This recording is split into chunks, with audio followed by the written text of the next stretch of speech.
Hello, everyone. This is Troy Balakhan for the Dotcom distribution blog.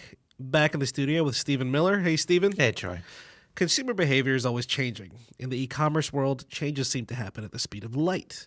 So today, we're going to be discussing several ways that brands have been adapting to an evolving online marketplace where consumers' expectations have become, I want it shipped for free, and I want it shipped fast. In other words, we'll be talking about the Amazon effect and how brands are adapting to an online marketplace where Amazon is by far the current major player. Yeah, Troy, let's discuss some of the ways that brands are getting smart and strategic with their planning and with their spending in order to satisfy customers, have those customers become brand advocates, and encourage repeat buying. So loyalty apps, geotagging, pop-up ads, and browsers and the like? Well, that might work for some retail brands that have retail locations, but there are a set of best practices that e-commerce brands follow for their e-com orders. But some of our current partners do have retail stores. Yes, absolutely. And in some cases, we provide weekly store fulfillment so that new product is available for sale on the weekends.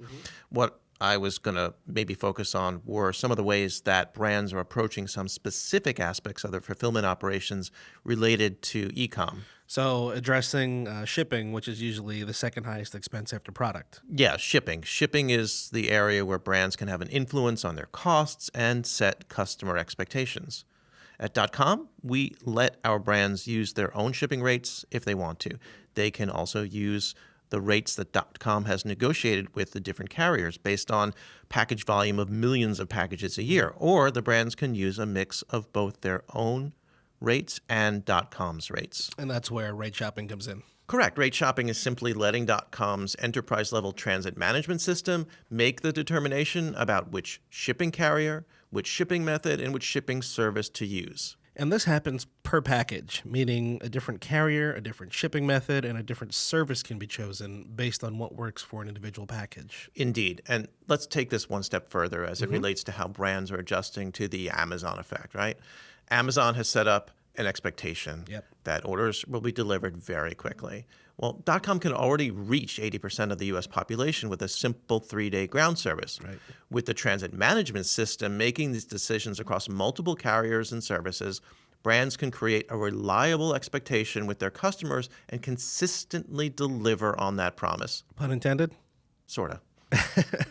So all of this is transparent to the recipient. So on an e-com site, a customer might choose standard shipping, then rely on Dotcom's transit management system to determine how best to ship the package based on the different business rules, essentially rate shopping. Indeed. We refer to rate shopping as best way groups. Not all transit management systems have these capabilities. Right. Dotcom's transit management system does. Okay, so if we take this yet another logical step forward, it's also possible for the transit management system to use a slower service level for packages that are being shipped to nearby addresses and use faster services for packages being delivered further away. Yeah, and as a result, what happens is that the slower package transit means a lower cost. And in effect, the slower, lower cost packages can subsidize the cost, the higher cost, of the faster packages.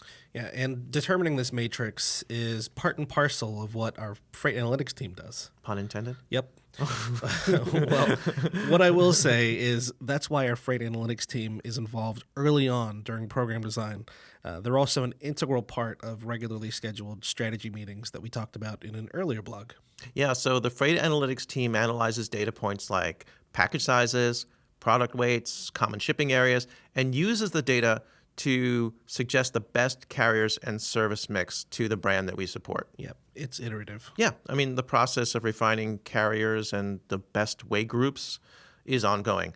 The type and weights of products change, the packaging gets updated, new markets are opened up, and all of this impacts shipping. So all of these changes can be accommodated in Dotcom's transit management system. The effect, essentially, is that brands make a reliable promise to their customers about package transit times and give everyone a consistent experience. Of course, Amazon may be disrupting the online marketplace, but brands aren't avoiding Amazon entirely. Brands still take advantage of Amazon as a selling platform. Yeah, I mean, it's a huge platform. A number of our brands are currently on Amazon, but they are being very select about the products that they sell there. They won't necessarily put their new products on the platform. They don't want to dilute the brand. They want to control the brand experience, and they certainly don't want their most popular products being duplicated and sold by Amazon. A danger, no doubt. Dotcom also handles drop shipments from Amazon on behalf of our partners every day. Yeah, drop shipping is drop shipping. .com has been doing drop shipments long before there was an Amazon. Yeah, well, thank you very much, Stephen. We want to thank you for listening today. If you're an e-commerce brand and you've got a question about operations, fulfillment, or logistics, we'd love to hear from you. Send us a message at podcast@dotcomdistribution.com. Like us and leave us a comment on your favorite podcast app, on YouTube, on social media, or wherever you're listening from.